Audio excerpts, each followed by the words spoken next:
જય હિન્દ દર્શક મિત્રો, હું જમીલ પઠાણ. આપ જોઈ રહ્યા છો તીર સમાચાર. દર્શક મિત્રો, આજે સ્થાનિક સ્વરાજ્યની ચૂંટણીનો માહોલ જે છે જામ્યો છે.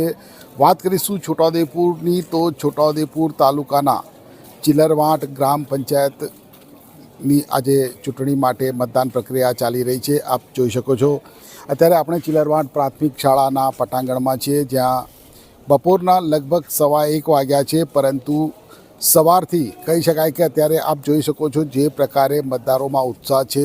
મતદારોની જે કતારો છે સવારથી ઓછી થવાનું નામ નથી લઈ રહી. આપને એ પણ જણાવી દઉં કે ચિલરવાંટ ગ્રામ પંચાયત માત્ર 1470 મતદારો આ ગ્રામ પંચાયતની અંદર નોંધાયેલા છે. ખૂબ જ નાની પંચાયત છે, કારણ કે વિભાજન થઈને નવી પંચાયતનું નિર્માણ થયું છે અને એટલા માટે એમાં ખૂબ જ ઓછા મતદારો છે. અત્યારે લગભગ 1:15 વાગ્યા છે અને 1:15 વાગ્યા સુધીમાં 600 ઉપરાંત લોકોએ પોતાના મતાધિકારનો ઉપયોગ કરી લીધો છે. એટલે કે કહી શકાય કે લગભગ 40% કરતાં વધુ મતદાન નોંધાઈ ચૂક્યું છે.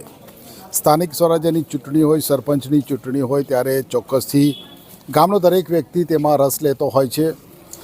અને સાથે તમને એ પણ કહી દઉં કે જ્યારે આજે છોટાઉદેપુર વિસ્તાર છે, આદિવાસી વિસ્તાર છે, આ વિસ્તારમાંથી અનેક લોકો, હજારોની સંખ્યામાં કહી શકાય એવા લોકો મજૂરી અર્થે કાઠિયાવાડ, સૌરાષ્ટ્રમાં, કચ્છમાં, દક્ષિણ ગુજરાતમાં જતા હોય છે. પરંતુ જ્યારે ચૂંટણી હોય ત્યારે તેમના મતાધિકારનો ઉપયોગ કરવા માટે તેઓ પણ પરત તેમના માદરે વતન પરત આવતા હોય છે.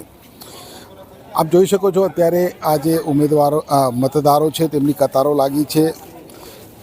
ચિલરવાંટ ગ્રામ પંચાયતની અંદર સરપંચ પદ માટે કુલ 4 ઉમેદવારો મેદાનમાં છે. ત્યારે કહી શકાય કે ખૂબ જ રસાકસી આ પંચાયતમાં રહેલી છે. એક ઉમેદવાર આપણી સાથે છે, તેમની સાથે વાત કરીશું. શું નામ છે આપનું? રાઠવા પંકજભાઈ કંદુભાઈ. તમે પણ ઉમેદવારી કરી છે? શેમાં કરી છે, સભ્યમાં કે સરપંચ? સરપંચમાં. સરપંચમાં શું આશા અપેક્ષા છે? આશા તો છે જો કે અમે લીડથી જીતીશું. ને ગ્રામ પંચાયતના વિકાસ માટે શું નિર્ણય કર્યો છે, શું વિચારીને રાખ્યું છે? ગ્રામ પંચાયતમાં આમ તો યુવા પેઢીને દરેકને અમે કીધું છે કે અમે બહુ આમ ડબલ વિકાસ કરીશું, કારણ કે હાલમાં અમે જે ઓફિસ લેવલે જે અમે કામ કરીએ છીએ બરાબર, એટલે દરેક ઓફિસોના અમે જાણકાર રહી છે. આપણે અત્યારે શું સ્થિતિ છે તમારી ગ્રામ પંચાયતની? ગ્રામ પંચાયતમાં વિકાસના કામો કેવા થયેલા છે? આમ થયા છે, પણ એમ દરેક પોતાની ક્ષમતાઓ પ્રમાણે કર્યા છે, અમે સારા કરીશું. બિલકુલ ચોક્કસથી દરેકને પોતાનો અધિકાર છે કે તે પોતે પણ ઉમેદવારી કરી શકે, પ્રતિનિધિત્વ કરી શકે. આપણે અન્ય જે ઉમેદવારો છે તેમની પાસે જઈશું. કેમેરામેનને કહીશ કે મારી સાથે આવે. ચિલરવાંટ ગ્રામ પંચાયતમાં આ બંને મતદાન મથક આ એક જ શાળાના સંકુલમાં આવેલા છે. આ બીજું મતદાન મથક છે જ્યાં પણ મતદાન પ્રક્રિયા ચાલી રહી છે અને ત્યાં પણ મતદારોની જે કતારો છે લાગેલી છે.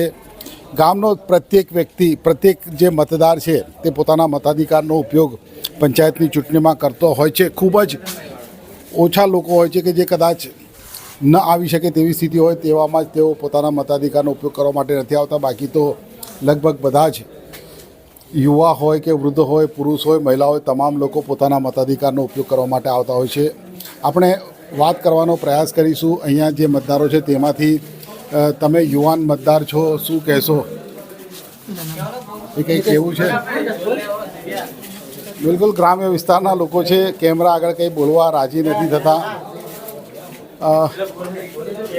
શું કહેવું છે તમારું? આજે ચૂંટણી છે, મતદાન ચાલી રહ્યું છે. આ બાજુ આવી જાવ તો થોડુંક તમારો ચહેરો દેખાશે, આમ ફરી જાવ. કંઈ નહીં, આજે ચિલરવાંટ ગ્રામ પંચાયતની ચૂંટણી છે. શું વિચારીને તમે મતદાન કરશો? કેવા ઉમેદવારની પસંદગી કરવાના છો? કંઈ નહીં, અમારા ગામમાં શિક્ષણનો વિકાસ તો ઓછો થયેલો છે, એટલે અમારા ઉમેદવાર છે થોડાક ભણેલા છે, તો ગામમાં શિક્ષણની જાગૃતિ આવે અને ગામમાં જે એમ રસ્તા છે, બધી વ્યવસ્થા ઓછી છે એમ, તો એનો વિકાસ થાય અને કામો સારા કરે, એના માટે અમે અમારા બધા વોટરો વોટ આપવા માટે લાઈનમાં પડેલા છે. બિલકુલ. શું નામ કહ્યું તમારું? મારું નામ રાઠવા જયદીપભાઈ. જયદીપભાઈ, ધન્યવાદ જયદીપભાઈ અમારી સાથે વાત કરવા માટે. તો સરપંચ પદના જે અન્ય ઉમેદવાર છે તેમની સાથે પણ વાત કરીશું. એક મિનિટ, તમે પણ સરપંચ પદ માટે ઉમેદવારી નોંધાવી છે. શું કહેશો, શું વિચારીને તમે ઉમેદવારી નોંધાવી છે? મારું નામ રાઠવા મનજીભાઈ હરીસિંહભાઈ, ચીદરવાટ ગ્રામ પંચાયતમાં સરપંચ તરીકે ઉમેદવારી નોંધાવી છું. હું ગામમાં સેવા લાઇટ છે, પછી નાના મોટા કામમાં સેવા કરું છું. એમાં મારે લોકો સાથ આપે તો જીતવાની કોશિશ કરું છું. બિલકુલ, કેમેરામેનને કહીશ કે એક મતદાર છે, વૃદ્ધા છે, પોતાના મતાધિકારનો ઉપયોગ કરવા માટે આવ્યા છે. કારણ કે મત આપવો એ આપણો અધિકાર છે અને તેનો ઉપયોગ ચોક્કસથી કરવો જોઈએ. આપ જોઈ શકો છો, આટલી જે વયોવૃદ્ધ હોવા છતાં તેઓ પણ પોતાનો જે મત આપવા માટે મતદાન મથક ઉપર પહોંચ્યા છે. અન્ય એક ઉમેદવાર છે, તેની સાથે આપણે વાત કરીશું. કિશનભાઈ, તમે પણ ઉમેદવારી કરી છે. તમે સરપંચ પદ ઉપર અત્યારે જે છેલ્લી ટર્મ પૂરી થઈ તેમાં ઓલરેડી હતા, ફરીથી તમે ઉમેદવારી કરી છે, શું કહેશો? હવે આપણે ઉમેદવારી કરી એટલે હવે વિજય થવાના છે, બરાબર, 25 તારીખે. એટલે કયા આધાર ઉપર તમે વિજયની અપેક્ષા રાખો છો? કારણ કે ભૂતકાળમાં પણ તમે સરપંચમાં રહ્યા છો. તમે એવા કયા કામો કર્યા છે જેને લઈને તમને આશા અપેક્ષા છે કે તમે ચોક્કસ વિજય બનવાના?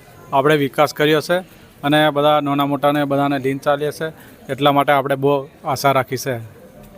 બિલકુલ, તો ભૂતકાળમાં તે પોતે જ સરપંચ પદ ઉપર હતા અને તેમણે જે કરેલા કામો છે અને તે કામોને લઈને તેમને જીતનો જે વિશ્વાસ છે તે તેમને ચોક્કસ છે કે મતદાન થશે અને તેનું જે પરિણામ આવશે તેમાં તેમનો ચોક્કસ વિજય થશે.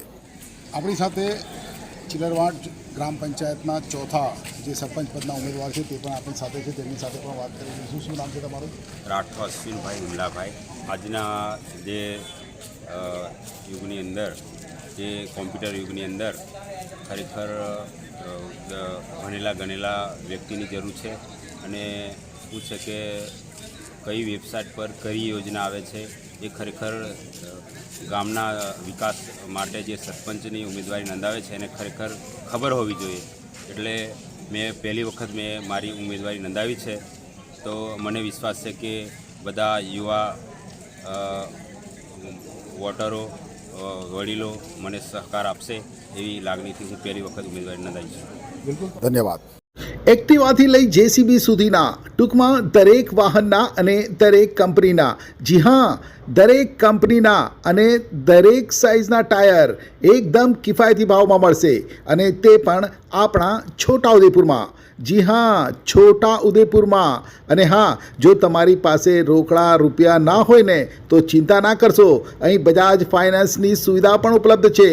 સરનામું છે apex traders, silver spoon hotel સામે, triangle complex, highway road, Chhota Udaipur. Mobile number છે 7359953545. છોટાઉદેપુર સહિત રાજ્ય, દેશ અને દુનિયાના સમાચાર જોવા માટે સબસ્ક્રાઈબ કરો તીર સમાચાર અને બેલ આઇકોન જરૂર દબાવો.